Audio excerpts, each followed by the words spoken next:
Hello guys, good morning. स्वागत है आज के सेशन में आप सभी का। आप देख रहे हैं बिहार जीके, जिसमें आज का क्वेश्चन है आपका राष्ट्रीय घटनाक्रम, जिसमें पॉलिटी के, पारिस्थितिकी के और ज्योग्राफी, हिस्ट्री सभी के क्वेश्चन मिक्सअप हैं फ्रेंड, जो प्रीवियस ईयर एग्ज़ाम में पूछे गए हैं। चाहे बीपीएससी हो, चाहे यूपीएससी हो, यूपीपीसीएस हो, मतलब अलग अलग स्टेट में जो भी एग्ज़ाम आपके पूछे गए हैं पिछले ईयर, सभी का समावेश है। तो सभी का स्वागत है आज की क्लास में। अगर आप पीडीएफ लेना चाहते हैं तो आप मेरा टेलीग्राम ज्वाइन कर लीजिएगा फ्रेंड, डिस्क्रिप्शन में लिंक मिल जाएगा, आपको मिल जाएगा। सभी का स्वागत है और सभी से रिक्वेस्ट है कि चैनल को सब्सक्राइब करें, लाइक शेयर करें। चलिए पहला क्वेश्चन देखिए।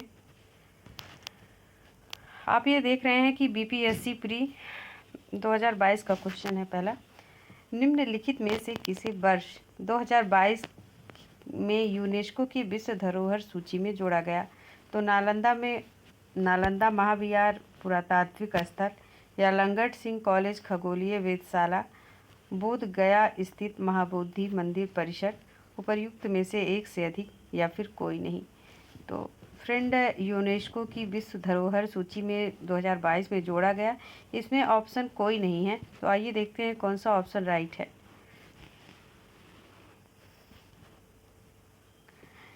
देखिए, 2021 में भारत के 2 स्थल विश्व विरासत सूची में जोड़े गए। पहला है फ्रेंड गया का धौलवीरा। गया कहाँ पे है? बिहार में है। गया का धौलवीरा, जिसमें हड़प्पाई शहर, काकतीय रुद्रेश्वर, रामप्पा मंदिर तेलंगाना। इसके अतिरिक्त भारत के 2 स्थल को विश्व विरासत सूची में जोड़ा गया। वर्ष 2023 में होयसली की पवित्र मंडली ओम शांति निकेतन को जोड़ा गया। इस प्रकार वर्ष 2022 में किसी भी भारतीय विश्व विरासत स्थल को जोड़ा नहीं गया है। ठीक है, तो इसीलिए क्योंकि 21 में जोड़ा गया और 23 में जोड़ा गया, जबकि 22 में नहीं जोड़ा गया, इसीलिए इसमें से कोई भी ऑप्शन आपका करेक्ट नहीं है। चलिए नेक्स्ट प्रश्न देखिए फ्रेंड। अप्रैल 2023 में राज्य सरकार द्वारा राजस्थान राज्य सूचना आयोग की पीठी की स्थापना किस शहर में किया जाना वर्गीकृत किया गया? अजमेर, कोटापुर, जोधपुर, उदयपुर, या फिर अनुत्तरित प्रश्न है। ठीक है, तो फ्रेंड इसमें भी ऑप्शन ई ही राइट है। आइए देखते हैं क्यों। सी राइट है। ठीक है, जोधपुर। तो अप्रैल 2023 में राज्य सरकार द्वारा राजस्थान राज्य सूचना आयोग की पीठी स्थापना किस शहर में किया जाना वर्गीकृत किया गया? किस शहर को? जोधपुर को। याद रखेंगे 2023 में। नेक्स्ट देखिए, नेक्स्ट प्रश्न मिलान का है।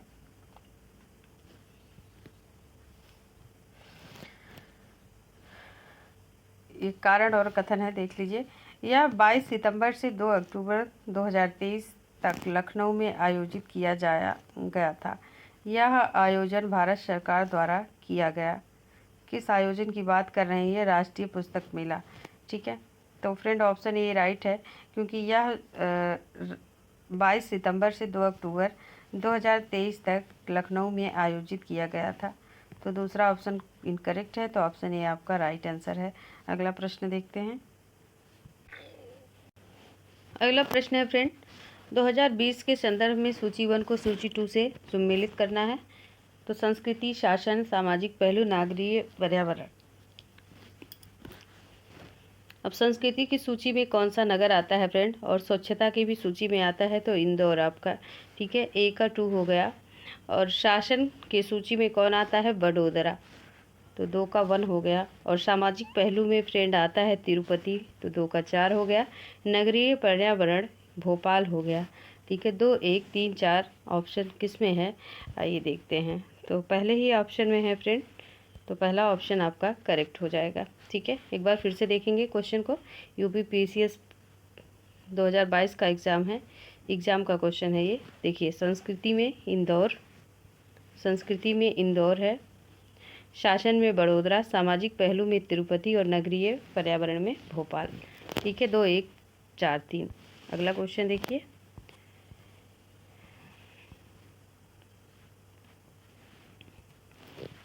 हाल ही में हैदराबाद में भारत के प्रधानमंत्री द्वारा रामानुज की आसन मुद्रा में विश्व की दूसरी सबसे ऊंची मूर्ति उद्घाटन किया गया था? निम्नलिखित कथनों में कौन सा एक रामानुज की शिक्षाओं से सही निरूपित करता है? तो पहला है फ्रेंड, मोक्ष प्राप्ति का सर्वोत्तम साधन शक्ति या भक्ति था। ठीक है, शक्ति नहीं भक्ति था। वेद शाश्वत, आत्म प्रतिष्ठित तथा पूर्णतया प्रामाणिक था। या फिर तर्क युक्त सर्वोच्च न्याय के मौलिक माध्यम थे, या ध्यान के माध्यम से मोक्ष पाया जा सकता था? तो फ्रेंड पहला ही ऑप्शन राइट है, क्योंकि रामानुज का जन्म कहाँ हुआ था? तमिलनाडु में 11वीं शताब्दी में हुआ था। रामानुज की मान्यता थी कि मोक्ष प्राप्ति करने का उपाय विष्णु के प्रति अनन्य भक्ति भाव है। ठीक है, उनका मानना था कि भगवान विष्णु की कृपा से भक्ति उनके साथ एकाकार होने का परम आनंद प्राप्त कर सकने में सक्षम हो जाता है। ध्यातव्य है कि रामानुज द्वारा विशिष्टाद्वैतवाद सिद्धांत का प्रतिपादन भी किया गया। ठीक है, अतः विकल्प एक सही है, तो भक्ति ही सही है। आगे देखिए, अगला प्रश्न है, गृह मंत्रालय ने नवंबर 2022 को देश की कितनी भाषाओं के फील्ड वीडियोग्राफी के साथ भारतीय मातृभाषा सर्वेक्षण MTSI का पूरा कार्य को पूरा किया? तो 984, 40, 223 या फिर 576? तो फ्रेंड 576। देखिए, BPSC 2023 प्री का ही क्वेश्चन है, ऐसा क्यों? नेक्स्ट क्वेश्चन है, इंडिया स्मार्ट सिटी कॉन्क्लेव 2023 के संदर्भ में निम्नलिखित कथनों पर विचार करें। इसकी मेजबानी इंदौर शहर ने की, या फिर इसका आयोजन सितंबर माह में हुआ? तो इसमें कौन सा ऑप्शन आपका राइट होगा फ्रेंड? तो देखिए, इसकी मेजबानी इंदौर शहर ने की। ठीक है, स्वच्छता के मामले में इंदौर शहर सबसे आगे है, आपको भी पता होगा। तो पहला तो राइट है, और इसका आयोजन सितंबर माह में हुआ, तो ये भी राइट है। दोनों ही ऑप्शन आपके राइट हैं, तो option A is right answer. ठीक है, तो जो फ्रेंड न्यू क्वेश्चन है, जैसे जो आपके परीक्षा से रिलेटेड है, उन्हीं को हम दिखा रहे हैं आपको। ठीक है, देखिए अगला क्वेश्चन देखिए, 21 जून को अंतर्राष्ट्रीय योग दिवस के रूप में मनाया जाना किस वर्ष से प्रारंभ हुआ? तो 2014, 2015, 2016 या फिर 2017? तो friend option B is right answer, 2015। तो फ्रेंड अगर आपसे पूछा जाए कि 2015 में अंतर्राष्ट्रीय योग दिवस की थीम क्या थी? तो theme friend yoga for Vasudhaiva Kutumbakam थी। ठीक है, योगा फॉर वासुदेव कुटुंबकम। और इसमें कितने देशों ने भाग लिया था? तो फ्रेंड 190 से ज़्यादा देशों ने भाग लिया था। वर्ष 2000 की थीम थी योगा फॉर वासुदेव कुटुंबकम। मनाया कब से जाता है? तो 21 जून 2015। आगे देखेंगे, अगला प्रश्न है, भारत के रुद्राक्ष बाला साहेब पाटिल के ककेहरा ISS वर्ल्ड चैंपियन में पुरुषों को 10 मीटर एयर राइफल में कौन सा पदक जीता? कांस्य, स्वर्ण, चांदी या उपर्युक्त में से कोई नहीं? ठीक है, तो ये भी बहुत ही इम्पोर्टेंट क्वेश्चन है, BPSC 2023 का ही क्वेश्चन है फ्रेंड ये। तो भारत के रुद्राक्ष बाला साहेब पाटिल के ककेहरा IS वर्ल्ड चैंपियनशिप में पुरुषों के 10 मीटर एयर राइफल में कौन सा पदक जीता था? स्वर्ण पदक जीता था। ठीक है, और आप इन्होंने बता ही दिया है पुरुषों की दौड़ कितने मीटर की थी, तो 10 मीटर की थी। ठीक, आगे चलते हैं अगले क्वेश्चन पर। तो देखिए, ये फ्रेंड क्वेश्चन है झारखंड PCS प्री का 2023 का क्वेश्चन है, और यह आपके लिए कितना इम्पोर्टेंट हो जाता है। ठीक है, तो निम्नलिखित में से किस राज्य में विश्व के सबसे बड़े रेलवे प्लेटफॉर्म का उद्घाटन किया गया? कर्नाटक, मध्य प्रदेश, राजस्थान या फिर Delhi? Very very important question है। तो फ्रेंड किस राज्य में विश्व के बड़े रेलवे प्लेटफॉर्म का उद्घाटन किया गया? कर्नाटक का, option A is right answer. कब किया गया? 2023 में किया गया, ये आप जान रहे हैं। और इसकी लंबाई कुल कितनी है? तो लंबाई इसकी 1507 किलोमीटर है। ठीक है, 1507 किलोमीटर है। ठीक, याद रखेंगे। अगला देखेंगे, अगला क्वेश्चन है, निम्नलिखित में से घटनाओं पर विचार कीजिए और उनको कालक्रम अनुसार व्यवस्थित कीजिए। तो प्रख्यात सांख्यिकी विधि CR राव का निधन, रुद्र वीणा वादक उस्ताद अली जकी हैदर का निधन, या भारत में सार्वजनिक शौचालयों के जनक बिंदेश्वर पाठक का निधन, या फिर भारत में हरित क्रांति के जनक एम.एस. स्वामीनाथन का निधन। तो बताना है आपको सबसे पहले कौन सी घटना घटी है। तो फ्रेंड, सबसे पहले कौन सी घटना घटी? भारत में सार्वजनिक शौचालयों के जनक बिंदेश्वर पाठक का निधन हुआ। तो पहला हो जाएगा 3, ठीक है, पहले का ऑप्शन 3 हो जाएगा। अगला है, इसके बाद प्रख्यात सांख्यविदी C.R. राव का निधन हुआ। तो 3 के बाद 1। नेक्स्ट है रुद्र बीड़ा वादक उस्ताद अली जकी हैदर का निधन। तो दूसरा हो जाएगा।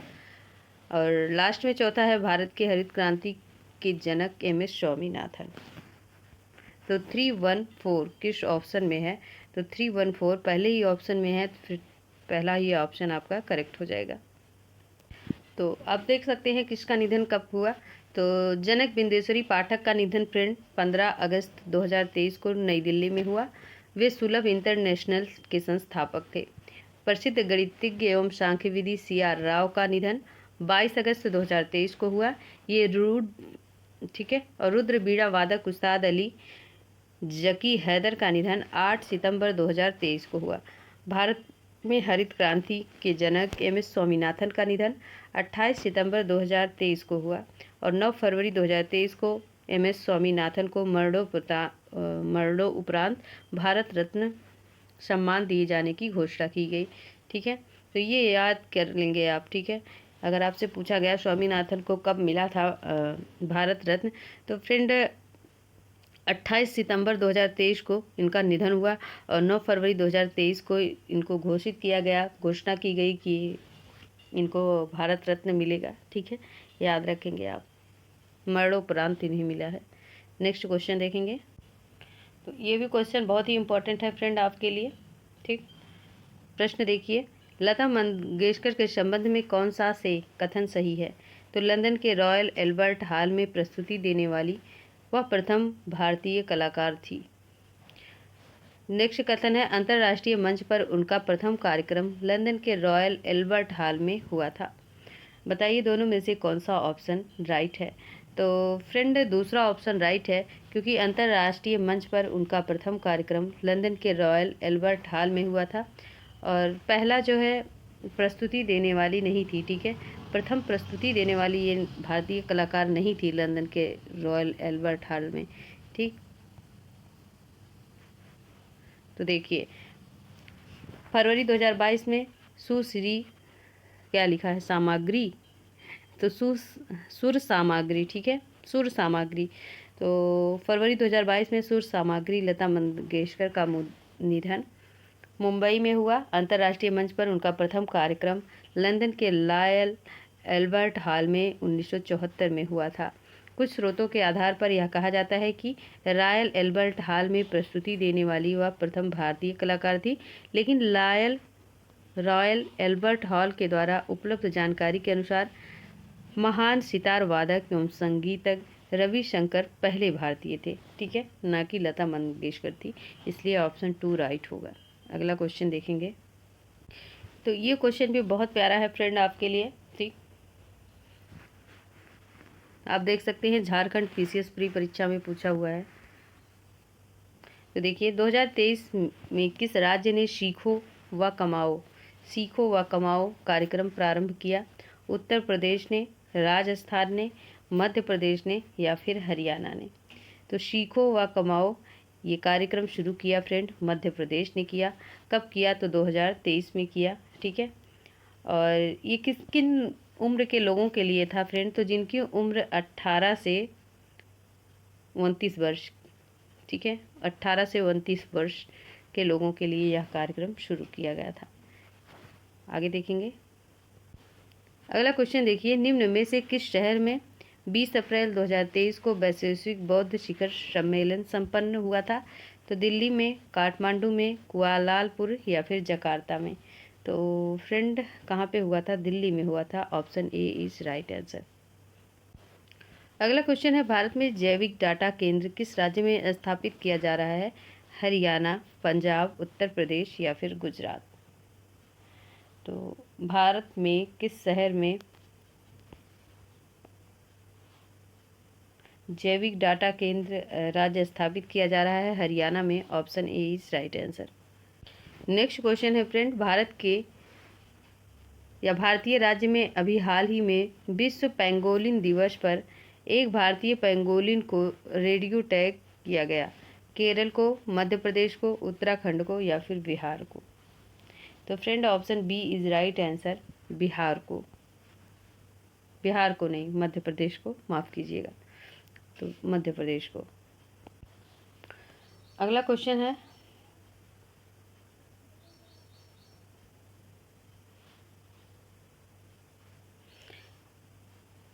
वर्ष 2022-23 में केंद्रीय विश्वविद्यालय में स्नातक प्रवेश के लिए एकल खिड़की प्रवेश परीक्षा का क्या नाम है?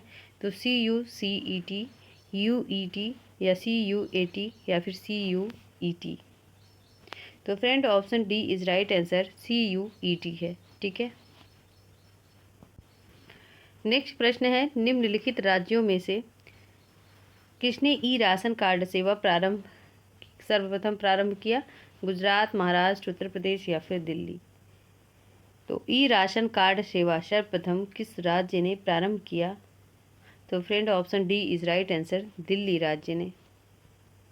और अगर आपसे पूछा जाए किसके शासनकाल में शुरुआत हुई, तो फ्रेंड 2015 में अरविंद केजरीवाल द्वारा यह शुरुआत की गई थी। अगला प्रश्न देखिए, भारत में पहला रबर टायर आधारित मेट्रो कहाँ पर बनाया जा रहा है? तो अहमदनगर, सूरत, वडोदरा या फिर नासिक? वेरी इंपॉर्टेंट है फ्रेंड। तो ये नासिक है, हाँ बिल्कुल। तो फ्रेंड नासिक है, option D is right answer. और इसके लिए महाराष्ट्र सरकार ने 8 अगस्त 2019 को नासिक को राष्ट्रीय शहरों में मेट्रो नियो नामक परियोजना की मंजूरी भी दी है। नेक्स्ट देखेंगे। अगला क्वेश्चन है फ्रेंड, हाल ही में भारत के पहले 3D प्रिंटेड डाक घर का उद्घाटन निम्न में से किस शहर में किया गया? बेंगलुरु, कोलकाता, नई दिल्ली, मुंबई या फिर अनुत्तरित? तो friend option D is right answer है। ठीक है, सॉरी माफ़ कीजिएगा, दिमाग आज पता नहीं क्यों स्थिर नहीं है। फिर से इस क्वेश्चन को देखेंगे। हाल ही में भारत के पहले 3D प्रिंटेड डाकघर का उद्घाटन निम्न में से किस शहर में किया गया? बेंगलुरु, कोलकाता, नई दिल्ली, मुंबई या फिर अनुत्तरित? प्रश्न। तो फ्रेंड ये बेंगलुरु है। ठीक है, option A is right answer. 2023 में भारत के केंद्रीय सरकार इलेक्ट्रॉनिक एवं सूचना प्रौद्योगिकी मंत्री अश्विनी वैष्णव ने भारत के 3D प्रिंटेड डाकघर का उद्घाटन किया। कहाँ पे किया? तो बेंगलुरु में किया। अगर डाकघर का निर्माण लार्सन एंड टूब्रो द्वारा किया गया था सबसे पहले। और IIT कंपनी कहाँ पे है? तो फ्रेंड ये मद्रास में है, आपको पता ही है। नेक्स्ट देखेंगे। अगला प्रश्न देखेंगे, हाल ही में निम्न में से किस संस्था के केंद्रीकृत वेब पोर्टल UDGAM लॉन्च किया गया? तो विश्वविद्यालय अनुदान आयोग या भारतीय राष्ट्रीय राजमार्ग प्राधिकरण, भारतीय अंतरिक्ष अनुसंधान संगठन या भारतीय रिजर्व बैंक या फिर अनुत्तरित? प्रश्न। तो friend option D is right answer है, क्योंकि भारत में रिजर्व बैंक केंद्रीकृत वेब पोर्टल UDGM ने लॉन्च किया। किसके द्वारा? तो भारतीय रिजर्व बैंक के द्वारा। नेक्स्ट देखेंगे। तो अगला प्रश्न देखिए फ्रेंड,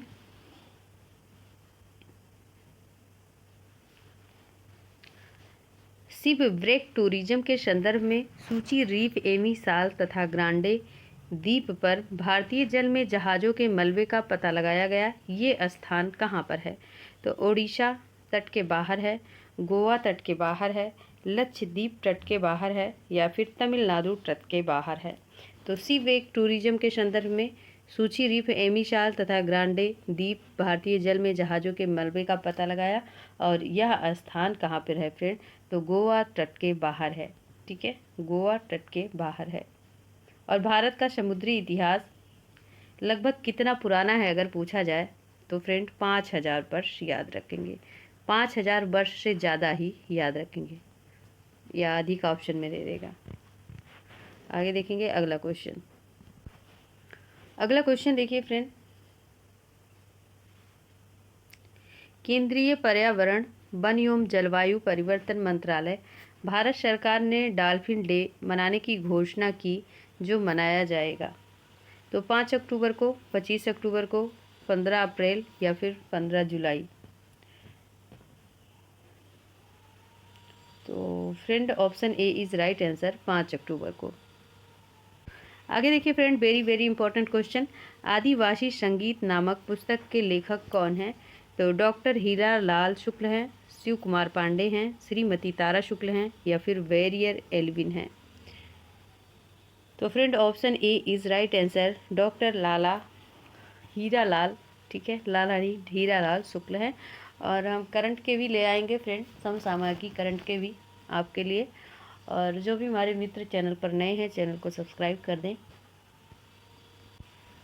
अगला क्वेश्चन है फ्रेंड,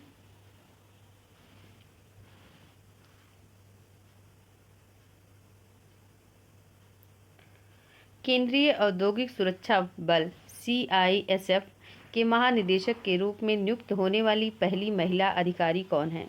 नीना सिंह हैं, फातिमा वसीम हैं, शिव चौहान है, उपर्युक्त में से कोई नहीं है। तो फ्रेंड केंद्रीय औद्योगिक सुरक्षा बल CISF के महानिदेशक के रूप में नियुक्त होने वाली पहली महिला अधिकारी नीना सिंह हैं, ठीक, नीना सिंह याद रखेंगे आप।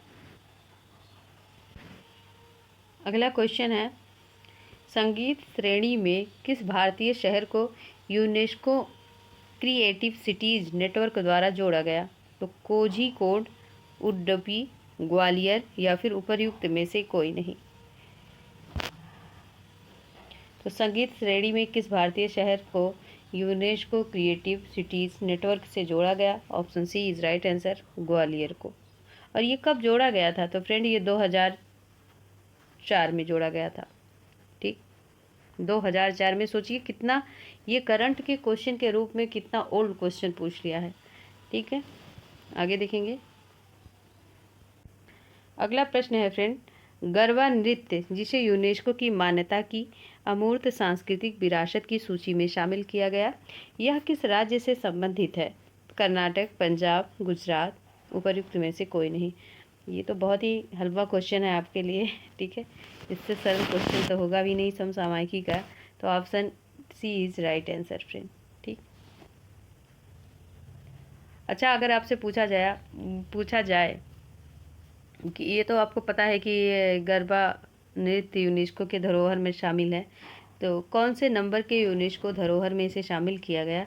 तो फ्रेंड 15वीं सांस्कृतिक धरोहर है ये भारत की, ठीक है। कौन से नंबर की है? तो 15वीं नंबर की है। और इसे शामिल कब किया गया था? 18वें सत्र में याद रखेंगे, ठीक है। आगे देखेंगे अगला क्वेश्चन। चलिए, एक इम्पॉर्टेंट क्वेश्चन है आपके लिए, BPSC 2020 का क्वेश्चन है ये। तो राजमाता विजया राजे सिंधिया के 100वें जन्मदिन पर प्रधानमंत्री नरेंद्र मोदी ने जारी किया था 50 रुपये का सिक्का, 50 रुपये का नोट, 100 रुपये का सिक्का या फिर 100 रुपये का नोट। तो option C is right answer है फ्रेंड, 100 रुपये का सिक्का जारी किया था राजमाता विजया राजे सिंधिया के 100वें जन्म दिवस पर प्रधानमंत्री नरेंद्र मोदी ने। आगे देखेंगे अगले क्वेश्चन को। अगला क्वेश्चन देखिए फ्रेंड, निम्नलिखित में से किस ऑपरेशन के अंतर्गत भारत सरकार द्वारा भारत के मेडिकल छात्रों को यूक्रेन से लाया गया था? Operation Himalaya, operation Ganga, operation Godavari, operation Yamuna.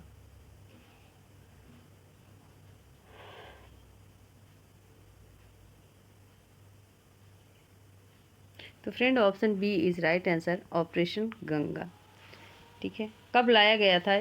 तो 2022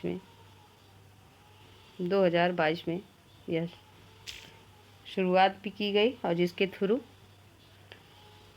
भारत के मेडिकल छात्रों को यूक्रेन से भारत लाया गया। चलिए फ्रेंड अगला क्वेश्चन देखिए, और अगला क्वेश्चन है, कोविड-19 के लिए दिया जाने वाला सिनोवैक है? तो गैर प्राकृतिक वायरल वेक्टर है, mRNA वैक्सीन है, प्रोटीन उप इकाई है, संपूर्ण वायरस का टीका है। तो कोविड-19 के लिए दिया जाने वाला सिनोवैक्स जो है फ्रेंड, ये संपूर्ण वायरस का टीका है। ठीक है, option D is right answer. तो आप देख लीजिए और क्या क्या टीका है, कैसे कैसे टीका के प्रकार क्या क्या हैं। तो संपूर्ण वायरस का टीका है होल वायरस वैक्सीन, जिसे कहते हैं सिनोफार्म सिनोवैक्स। mRNA का टीका ये फाइजर बायोएनटिच मेडोरेना ऑक्सफोर्ड ऑस्ट्रेजेनेस किया है। ठीक है, नेक्स्ट देखिए, गैर प्राकृतिक viral vector Sputnik V Gamaleya अनुसंधान संस्थान है, नॉन रिफ्लेक्टिंग वायरल वेक्टर। ठीक है, प्रोटीन उप इकाई क्या है? तो प्रोटीन सब यूनिट ये नोवावैक्स है। ठीक है, अगला क्वेश्चन देखिए फ्रेंड, खनिज संपदा के संदर्भ में निम्नलिखित कथनों में कौन सा सही है? तो जम्मू कश्मीर के रियासी जिले में लिथियम के अनुमानित संपदा के भंडार मिले। भारत के अनेक खनिजों यथा लिथियम, निकेल, कोबाल्ट के लिए आयात पर निर्भर हैं। तो बताइए कौन सा कूट इसमें से राइट होगा? ठीक है, तो जम्मू कश्मीर के रियासी जिले में लिथियम के अनुमानित संपदा के भंडार मिले, ये तो राइट है। और भारत के अनेक खनिजों में यथा लिथियम, निकेल, कोबाल्ट के लिए आयात पर निर्भर हैं, ये भी राइट है। तो ऑप्शन ए और 1 एंड 2, ठीक है, 1 और 2 दोनों सही है। आगे देखेंगे अगला क्वेश्चन। अगला क्वेश्चन देखिए फ्रेंड, किस देश का अहमदाबाद के साथ सिस्टर स्टेट संबंध है? अमेरिका, यूके, चीन, जापान। तो किस देश का अहमदाबाद के साथ सिस्टर स्टेट का संबंध है? सिस्टर स्टेट, सिस्टर मतलब समझ रहे होंगे आप, बहन। ठीक है, तो friend option D is right answer, Japan का। तो साथियों, अब जो आप देख रहे हैं ये स्पेशल जीके के क्वेश्चन है जो आपके हर एग्ज़ाम में हर स्टेट में पूछे गए हैं, चाहे बीपीएससी हो, पीसीएस हो, हरियाणा, पंजाब, एमपी, कहीं से भी पूछे गए हों, तो ये सभी का समावेश है। ठीक है, तो अब ये 10-20 क्वेश्चन जो आपके हैं ये इम्पोर्टेंट हैं, इसको ध्यान से देखिएगा। आप चैनल पर पहली बार हैं तो सब्सक्राइब ज़रूर कर लीजिएगा। तो चलिए देखिए, पहला क्वेश्चन देखिए, पैगंबर हजरत मोहम्मद का जन्म कहाँ हुआ था? कहाँ हुआ था और कब हुआ था, दोनों बात बताना है आपको। 1570 ईस्वी में, 622 ईस्वी में, 642 में, या फिर 670 ईस्वी में। वेरी वेरी आईएमपी क्वेश्चन है ये। तो पैगंबर मोहम्मद का जन्म फ्रेंड कहाँ हुआ था? तो कहाँ हुआ था? मक्का के सऊदी अरब में। ठीक है, मक्का के सऊदी अरब में।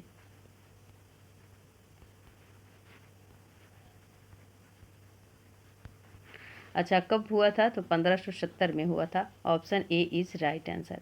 ठीक है, और आपको ये पता है कि इस्लाम धर्म के प्रवर्तक थे कौन? हजरत मोहम्मद। आगे चलते हैं अगले क्वेश्चन पर। अगला क्वेश्चन है, मक्का कहाँ है? सीरिया, ईरान, इराक, सऊदी अरब। तो अभी अभी आपने देखा, ठीक है, कहाँ पे है मक्का? तो मक्का सऊदी अरब में है। Option D is right answer. और अगला क्वेश्चन देखिए, हिंद भारत की जनता के संदर्भ में हिंदू शब्द का प्रथम बार प्रयोग किया गया। यूनानियों ने किया, रोमवासियों ने किया, चीनियों ने किया, या फिर अरबों ने किया? ठीक है, तो हिंद भारत की जनता के संदर्भ में हिंदू शब्द का प्रथम बार प्रयोग किसने किया फ्रेंड? अरबों ने किया। ठीक है, अरेबियन लोगों ने किया। और यह ऋग्वेद में उल्लिखित है। और भारत कबीले के नाम पर इस देश का नाम भारत पड़ा, याद रखेंगे, भरत कबीले के नाम पर, भरत कबीले के नाम पर। अगर आपसे पूछा जाए कि भारत किसके नाम पर पड़ा, तो भरत तो सभी जान रहे हैं, जनरल बात है, लेकिन ये भरत कबीले के नाम पर भारत देश का नाम भारत पड़ा। ठीक है, और भरत कौन थे? तो ये दुष्यंत के पुत्र थे, दुष्यंत के पुत्र थे, याद रखेंगे आप। आगे देखें अगला क्वेश्चन। अगला क्वेश्चन देखिए आप, भारत पर पहला मुस्लिम आक्रमण किस वर्ष हुआ था? 647 में, 1013 में, 711 में, इनमें से कोई नहीं। तो भारत पर पहला जो मुस्लिम आक्रमण हुआ था फ्रेंड, तो इसमें से कोई नहीं है ऑप्शन, आपका डी राइट होगा। ठीक है, क्योंकि भारत पर जो आक्रमण हुआ था वो भी मुस्लिम आक्रमण, ये अरब आक्रमणकारी मोहम्मद बिन कासिम के नेतृत्व में हुआ था। कब हुआ था? 712 में हुआ था। ठीक है, तो 712 तो किसी ऑप्शन में है नहीं। नेक्स्ट देखेंगे, इसलिए ऑप्शन कोई नहीं सही होगा इसमें। अगला क्वेश्चन है, मोहम्मद बिन कासिम द्वारा सिंध की विजय कब हुई थी? 713 ईस्वी में, 716 ईस्वी में, 712 ईस्वी में, या फिर 719 ईस्वी में? तो फ्रेंड 712 ईस्वी में। ठीक है, तो ये मुस्लिम आक्रमणकारी मोहम्मद बिन कासिम था, ठीक, जो सिंध पर विजय प्राप्त किया था 712 ईस्वी में। अच्छा, ये किसके नेतृत्व में हुआ था? तो मोहम्मद बिन कासिम के ही नेतृत्व में हुआ था, जिसका कोई अस्थायी परिणाम नहीं निकला था। आगे चलते हैं। अगला क्वेश्चन है, भारत में प्रथम मुस्लिम आक्रमणकारी कौन था? कुतुबुद्दीन ऐबक, महमूद गजनी, मोहम्मद बिन कासिम, या फिर मोहम्मद गोरी? देखिए, एक ही क्वेश्चन कितने टाइप से पूछा गया है फ्रेंड्स, तो option C is right answer है। ठीक, option C is right answer, Muhammad bin Qasim. Muhammad bin Qasim, और ये इन्होंने कब आक्रमण किया था? तो 712 में, अभी आपने देखा, जिसका कोई अस्थायी परिणाम नहीं था। नेक्स्ट देखेंगे।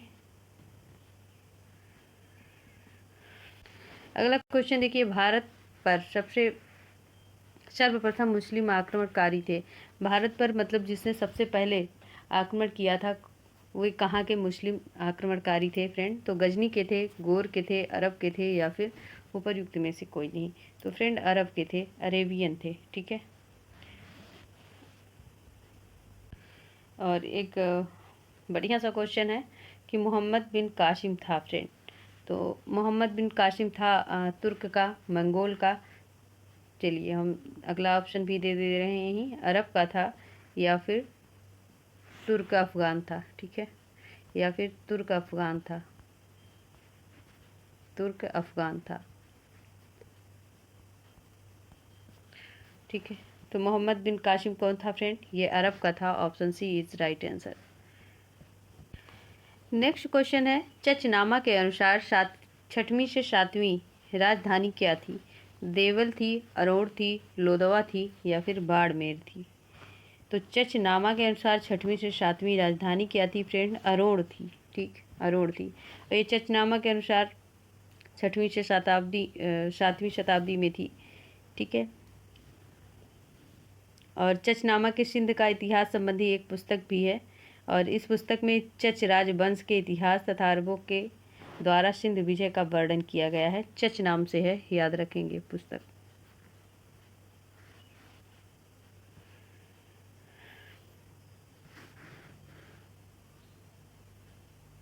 आगे देखेंगे अगला क्वेश्चन। नेक्स्ट क्वेश्चन है फ्रेंड, इनमें से कौन गजनी राजवंश का संस्थापक था? तो अल्पतगीन था, या फिर महमूद था, सुबकतगीन था, या फिर इस्माइल था? तो इनमें से कौन गजनी राजवंश का संस्थापक था फ्रेंड? तो अल्पतगीन था। और ये गजनी वंश का अन्य नाम क्या है? यमीनी है, याद रखेंगे, यमीनी।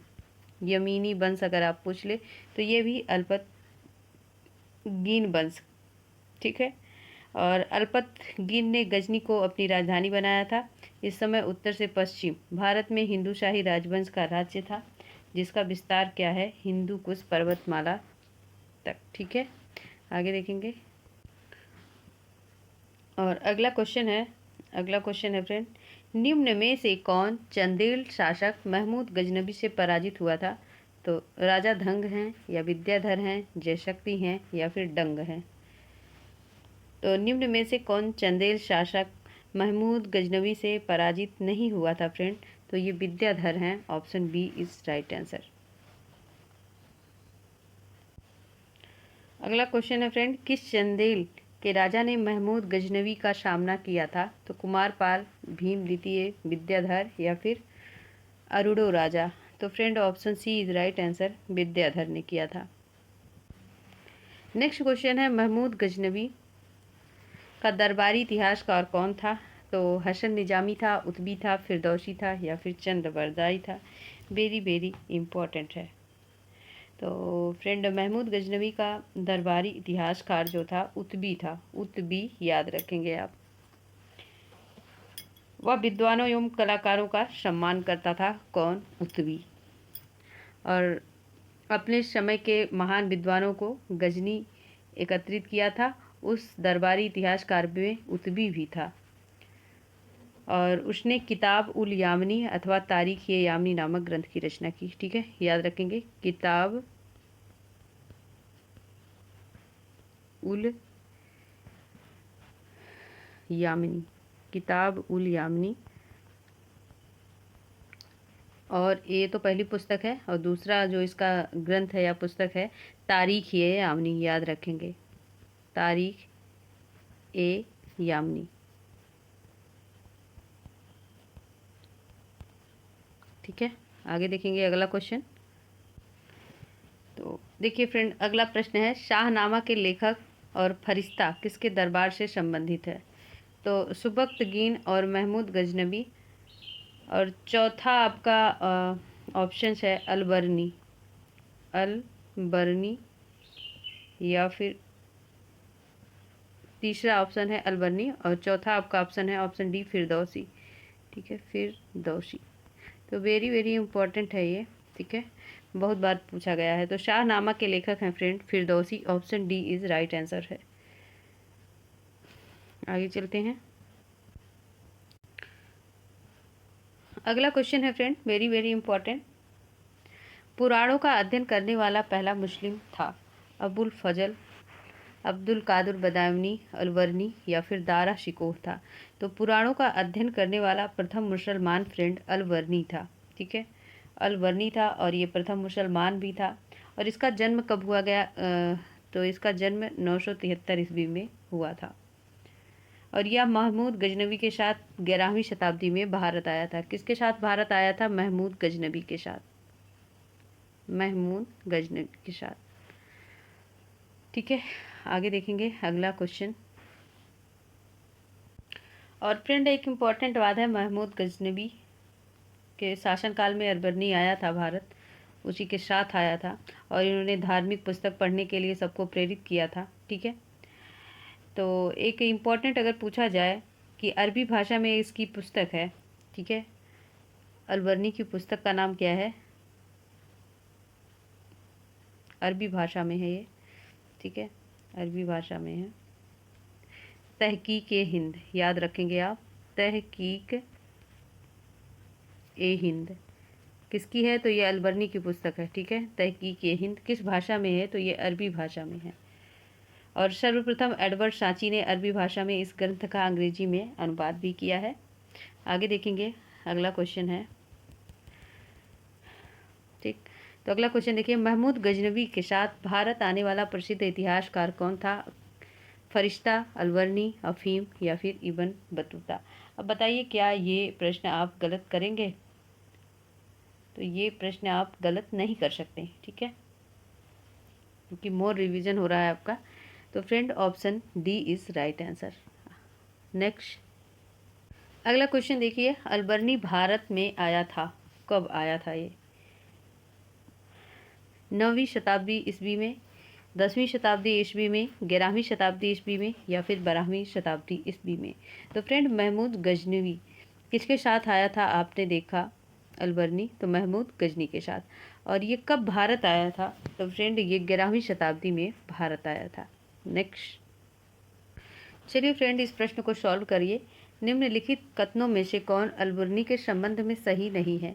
तो यह एक धर्म निरपेक्ष लेखक था। उसका ग्रंथ उस समय के जीवन भारत से प्रभावित है। वह संस्कृत का विद्वान था। वह त्रिकोणमिति का विशेषज्ञ था।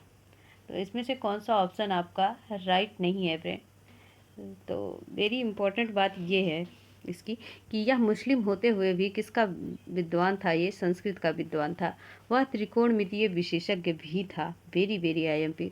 उसका ग्रंथ उस समय के जीवंत भारत के लोग, सभी लोग प्रभावित थे। ठीक है, तो ये भी बात राइट है। लेकिन वह एक धर्मनिरपेक्ष लेखक था, ये बात बिल्कुल गलत है। ठीक है, option A is right answer. अगला क्वेश्चन देखिए फ्रेंड, निम्नलिखित में किसने महमूद गजनी के हमले के बाद सोमनाथ मंदिर का पुनर्निर्माण किया? ठीक है, ये मैं यहाँ लिख दे रही हूँ। ठीक है, सोमनाथ। तो फ्रेंड भीमराज प्रथम ने, भीमदेव ने, मूलराज ने, या फिर जय सिंह सिद्धराज ने?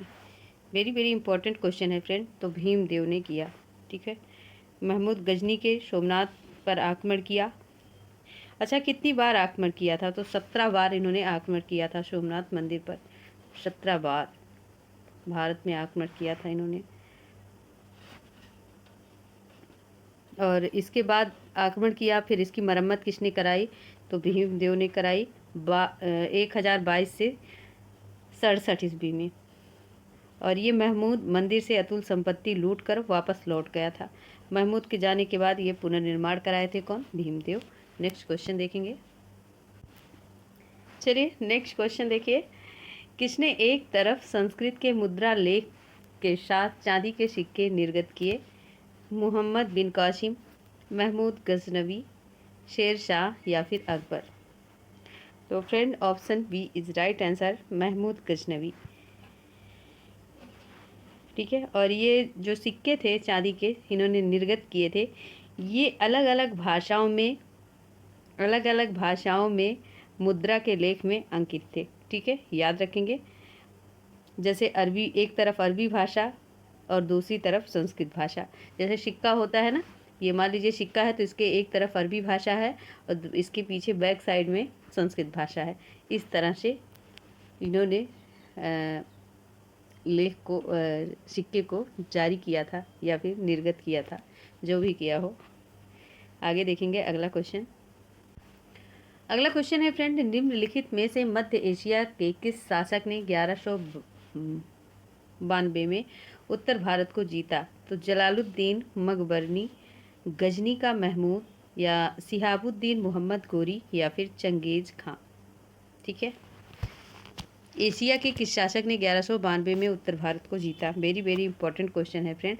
तो सिहाबुद्दीन मोहम्मद गोरी ने, सिहाबुद्दीन मोहम्मद गोरी ने।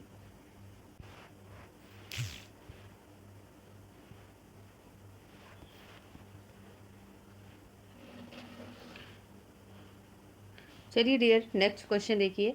मोहम्मद गोरी का सबसे पहले किसने पराजित किया था? भीमदेव द्वितीय ने, पृथ्वीराज चौहान ने, या फिर जयचंद्र ने, पृथ्वीराज द्वितीय ने? वेरी वेरी इंपॉर्टेंट है फ्रेंड। तो मोहम्मद गोरी को सबसे पहले किसने पराजित किया था? तो फ्रेंड ये option A is right answer. आपने ये क्वेश्चन पहले भी देखा, तो भीमदेव द्वितीय ने पराजित किया था। ठीक है, क्योंकि इन्होंने गुजरात पर आक्रमण किया था, किंतु मूलराज किसको कहते हैं? भीमदेव को ही। और ये भीमदेव की नायिका देवी के नेतृत्व में आबू पर्वत के निकट गोरी का मुकाबला हुआ और उसे परास्त कर दिया। ठीक है, यह गोरी भारत में पहली बार पराजित हुआ था। ठीक है, नेक्स्ट देखिए। वेरी वेरी इंपॉर्टेंट क्वेश्चन है। मोहम्मद गोरी ने जयचंद को किस युद्ध में पराजित किया था? तो तराइन के युद्ध 1191 में, तराइन का युद्ध 1192 में, चंदावर का युद्ध 1194 में, कन्नौज का युद्ध 1194 में? वेरी वेरी इंपॉर्टेंट क्वेश्चन है फ्रेंड। ठीक है, तो मोहम्मद गोरी जयचंद को चंदावर के युद्ध 1194 में पराजित किया था। ठीक है, और ये अगर पूछा जाए जयचंद कहाँ के राजा थे फ्रेंड, तो ये कन्नौज के गढ़वाल, ठीक है, कन्नौज के गढ़वाल के राजा थे। और यह वर्तमान में कहाँ पड़ता है? तो ये उत्तर प्रदेश के फिरोजाबाद जिले में पड़ता है। ठीक, नेक्स्ट देखेंगे। अगला क्वेश्चन देखिए फ्रेंड, युद्ध जिसमें भारत में मुस्लिम शक्ति की स्थापना हुई थी, तराइन का प्रथम युद्ध, तराइन का द्वितीय, पानीपत का प्रथम, या फिर पानीपत का द्वितीय युद्ध? तो युद्ध में भारत में जिसमें मुस्लिम शक्ति की स्थापना हुई थी, तो तराइन के द्वितीय युद्ध में। और ये तराइन का द्वितीय युद्ध कब हुआ था? तो ये 1192 में हुआ था। ठीक है, किसके किसके बीच हुआ था? तो फ्रेंड ये मोहम्मद गोरी और पृथ्वीराज चौहान के बीच हुआ था, जिसमें पृथ्वीराज चौहान हार गया था। नेक्स्ट क्वेश्चन देखेंगे।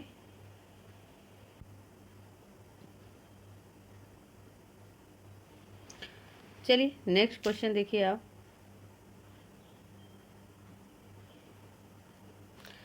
किस मुस्लिम शासक के सिक्के पर देवी लक्ष्मी की आकृति बनी थी? ये वेरी वेरी इंपॉर्टेंट क्वेश्चन है, बहुत बार एग्जाम में बना है।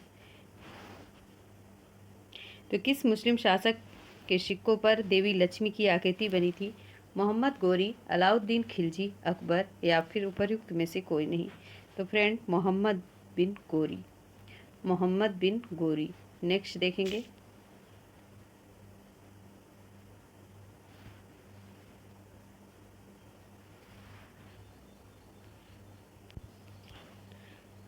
अगला क्वेश्चन है, और फ्रेंड अगर क्वेश्चन अच्छे लग रहे हों, अच्छे लेवल के लग रहे हों तो प्लीज़ सेशन को लाइक शेयर कीजिएगा, चैनल को सब्सक्राइब कीजिएगा, करवाइएगा भी, ठीक है। आपसे रिक्वेस्ट है, हार्दिक रिक्वेस्ट है, ठीक है। नेक्स्ट क्वेश्चन देखिए। भारत में मोहम्मद बिन गोरी ने किसको प्रथम अक्ता प्रदान किया था? तो ताजुद्दीन यल्दौज को, कुतुबुद्दीन ऐबक को, शमसुद्दीन इल्तुतमिश को या फिर नासिरुद्दीन कुबाचा को। वेरी वेरी इंपॉर्टेंट क्वेश्चन है ये। तो मोहम्मद, हाँ, भारत में मोहम्मद बिन गोरी ने किसको अक्ता प्रदान किया था? तो फ्रेंड ये अक्ता होता क्या है? तो ये अक्ता एक प्रथा थी, अक्ता या इक्ता, अक्ता, अक्ता या फिर इक्ता, यह एक प्रथा थी, ठीक है। अब आप इक्ता से तो एकदम क्वेश्चन को क्वेश्चन का क्या कर देंगे, पोस्टमार्टम कर देंगे, मुझे पता है, क्योंकि इतनी बार मैंने इस क्वेश्चन को करा दिया है। तो भारत में मोहम्मद गोरी ने किसको प्रथम इक्ता प्रदान किया था फ्रेंड? ताजुद्दीन यल्दौज को, कुतुबुद्दीन ऐबक को, शमसुद्दीन इल्तुतमिश को, नासिरुद्दीन कुबाचा को। तो फ्रेंड किसको प्रदान किया था? कुतुबुद्दीन ऐबक को। Option B is right answer.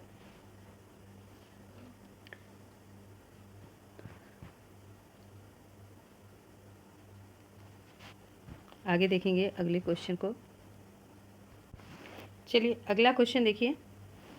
Muhammad बिन गोरी के किस दास ने बंगाल में बिहार पर विजय प्राप्त किया? कुतुबुद्दीन ऐबक, इल्तुतमिश, बख्तियार खिलजी या फिर यल्दौज। तो friend option C is right answer, Bakhtiyar Khilji ने। और अब हम यहीं स्टॉप करते हैं फ्रेंड, और मिलते हैं नेक्स्ट वीडियो में। आई होप आपको पसंद आया होगा क्लास, और याद भी कर पाए होंगे आप अच्छे से। तो thank you friend, thanks for watching this channel.